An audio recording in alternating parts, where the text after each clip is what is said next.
আসসালামু আলাইকুম। দেশে ও প্রবাসে অবস্থানরত সকলকে জানাই বাংলা নববর্ষের আন্তরিক শুভেচ্ছা ও অভিনন্দন।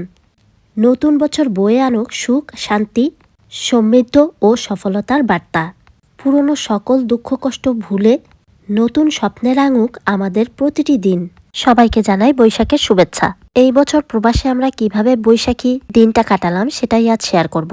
বিদেশে আমরা একই দিনে বৈশাখীর দিনে বৈশাখীর আয়োজন কিংবা আমেজ ভাগাভাগি না করলেও 14ই ফেব্রুয়ারির আগে কিংবা পরে, সেটা নিজেদের বাড়িতে হোক কিংবা বৈশাখীর মেলায় হোক, আমরা সবাই চেষ্টা করি আমাদের ঐতিহ্য ধরে রাখতে। বৈশাখীর আগের দিন এগুলো তৈরি করেছিলাম সুজির হালুয়া, চাপড়ি আর পছন্দের দুধ চা।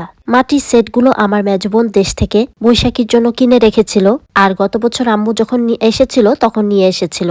গত বছরও আলহামদুলিল্লাহ আম্মুর সাথে বৈশাখী সেলিব্রেট করতে পেরেছি, আর এই বছর একা শুধুমাত্র পরিবারের সাথে সেলিব্রেট করলাম। যেহেতু একা হাতে সব করতে হয়, তাই এক্স্যাক্টলি আমাদের দেশীয় বৈশাখীর ঐতিহ্যবাহী যেসব খাবার দাবার, যেমন মুয়া, বাতাসা, কটকটি, ঘাট্টা মিঠাই, পাকন পিঠা, রসগোল্লা একা হাতে তো করা যায় না, তবে যারা গ্রুপ তৈরি করে তারা কিন্তু সুন্দর আয়োজন করে। গ্রুপে যেহেতু অনেক লোক থাকে, এক একজন এক এক আইটেম করলেই অনেকগুলো আইটেম হয়ে যায়। এই বছর বৈশাখে মাকারেল নামে একটা ইতালিয়ান মাছ করে করে ফ্রাই করে নিয়েছি। আমরা যেহেতু ইউরোপে থাকি, তাই দেশীয় ভাইবের সাথে একটু ইউরোপিয়ান ভাইব। মাকারেল মাছটা বলতে পারেন ইলিশ মাছের ছোট ভাই। খেতে কিন্তু দারুণ স্বাদ। যারা এই মাছটা খেয়েছেন তারাই বুঝতে পারবেন এর স্বাদ কতটুকু। মাছের সাথে একটু মুরগির মাংস ভুনা করে নিব, তার সাথে ভাবলাম একটা ভর্তাও বানিয়ে ফেলি। ফ্রিজে কয়েক প্রকার শুটকি আছে, যেগুলো সবই আমাদের দেশীয়। কিছুদিন আগে চিংড়ি শুটকি ভর্তাটা করেছিলাম, তাই এইবার ভাবলাম কাসকি মাছের ভর্তাটা করে ফেলি। এই শুটকিগুলো সবই আমার আম্মু আর মেজবোন পাঠিয়েছিল দেশ থেকে। জাস্ট একটু ফ্রাই করে নিয়ে ধুয়ে পেঁয়াজ, রসুন, কাঁচামরিচ ফ্রাই প্যানে একটু হালকা সতে করে নেব। নরম হয়ে গেলে সেটা ব্লেন্ড করে নেব। আর এদিকে মুরগির মাংস ভুনাটা তৈরি, সাথে মাছটাও ভাজা হয়ে গেছে। মাছ ফ্রাইতে আদা, রসুন বাটা, হলুদ, ধইনা, জিরা, লবণ আর সামান্য চালের গুঁড়ি দিলে একদম পারফেক্ট ভাজা ভাজা করকরে মাছ ফ্রাই হয়ে যায়। আর যে কোনো করকরে মাছ সাদা ভাতের সাথে গরম গরম খেলে অসাধারণ লাগে। যদিও বৈশাখীতে আমি কখনোই পান্তা ভাত খাই না, ওই যে বললাম একটু দেশি ভাইবের সাথে একটু ইউরোপিয়ান বিদেশি ভাইব। বাস এই হয়ে গেল আমাদের এই বছরের বৈশাখী খানা পিনার আয়োজন। কয়েক পদের ভর্তা দিয়ে টেবিল সাজাতে পারিনি, তবে আলহামদুলিল্লাহ রঙে ভরা বৈশাখ আবার আইলো রে, এই স্লোগান, এই ভাইবটা এই বছর আলহামদুলিল্লাহ ছিল। ভোজন করতে করতে বাচ্চাদের পাপা হঠাৎ বলল একটা মেলা আছে, চলো সেখানে যাই। তো হুটহাটি প্ল্যান হয়ে গেল। খাওয়া দাওয়া শেষে পরিবার মিলে সেই মেলাটা একটু চক্কর দিয়ে ঘুরে আসি। তাছাড়া বাসার খুবই কাছে মেলার আয়োজন হচ্ছে। খাওয়া দাওয়া শেষ করে রেডি হতে তো বেশ সময় লাগবে, আর এখন যদি পরি শাড়ি তাহলে তো আর কথাই নেই, মেলাটাই মিস করে ফেলবো। তাই সময়টা মাথায় রেখে ঝটপট সাদা লাল রঙের একটা ড্রেস পরে ফেললাম, সাথে বাচ্চাদেরও রেডি করিয়ে দিলাম। আর অমনি বেরিয়ে পড়লাম মেলার উদ্দেশ্যে। রোম শহরের ধূমকেতু অর্গানাইজেশনের আয়োজনে এই ছোট্ট মেলাটা উদযাপিত হয়েছে।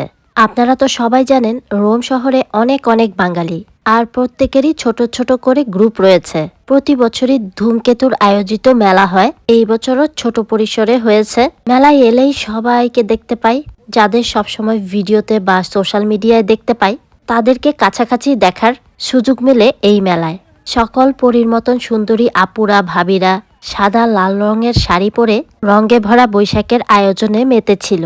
এইদিকে আমার পরিবারের সাথে কিছু ফটোশুট করে নিলাম। বাচ্চারাও অনেক এক্সাইটেড, বিশেষ করে আমার মেয়েটা। অলরেডি আমার মেয়ে তো ফুল কুড়িয়ে নিয়েছে। আমার এই ফুলগুলো অনেক ফুটে থাকে আর দেখতেও খুবই সুন্দর লাগে। ইতালির রোম শহরে বিগত আগের বছরের বৈশাখী মেলাগুলো অন্যরকম একটা আনন্দ আর আমেজ কাজ করত। তবে এখন সেই ভাইবটা অনেকটা কমে গিয়েছে।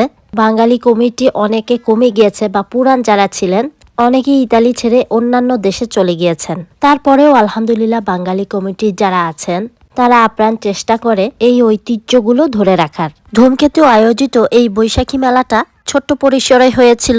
এখানে তাদের খাবার দাবার ব্যবস্থাও ছিল। সুন্দর একটি অনুষ্ঠান করার জন্য ধূমকেতুকে অসংখ্য ধন্যবাদ।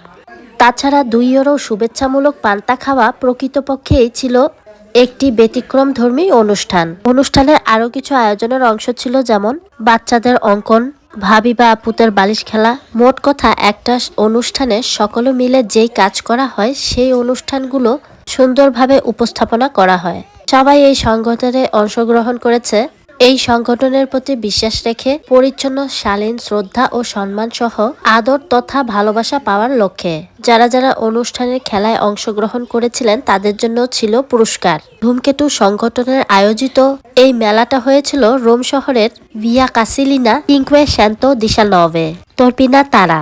আমরা মেলা গিয়েছিলাম বিকাল 6টার দিকে, তাই মোটামুটি সেই সময় মেলার অর্ধেক অনুষ্ঠানই শেষ হয়ে গিয়েছিল, তাই সবকিছু ভিডিও ধারণ করতে পারিনি। যদিও রোম শহরে এরকম আরো অনেক অনেক সংগঠন রয়েছে যে যার যার গ্রুপ নিয়ে নিজেরা বিভিন্ন পার্কে মেলা করে থাকে। মেলায় এসে খুবই ভালো লাগলো, পরিচিত অনেক ভাবির সাথেও দেখা হয়ে গেল। যদিও সব ভাবিদের সাথে ফটোশুট করতে পারিনি, একজন দুইজন ছাড়া।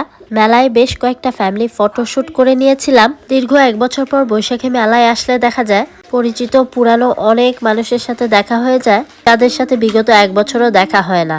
তো যাই হোক, মেলা শেষ করে বাড়ি ফিরে এলাম, আর সন্ধ্যায় ভাবলাম চায়ের সাথে খাওয়ার জন্য কিছু নোনতা নিমকি করি। বৈশাখের যে ট্রেডিশন বাতাসা, ঘাট্টা মিঠাই, ফুচকা, ঝালমুড়ি, এসব আয়োজন তো সব আর এক হাতে করা যায় না, গ্রুপ থাকলে সেটা আলাদা বিষয়। তাই আমি আর আমার মেয়ে সারা এদিকে নিমকির আয়োজন করছিলাম। বেশ অনেকদিন পর নিমকি খেলাম, তাই একদম দেশি একটা ভাইব পাচ্ছিলাম। লম্বাটে মুরুলি না হলেও ছোট আকারের মুরুলি লেচি কেটে নিয়েছি। মিষ্টি মুরুলিটা আমার খুব একটা ভালো হয় না, তাই সেটা অ্যাভয়েড করেছি। সামনে সামারে মে, জুন, জুলাই পর্যন্ত ভিন্ন সংগঠন আর গ্রুপ মিলে আমাদের বৈশাখী আয়োজন হবে।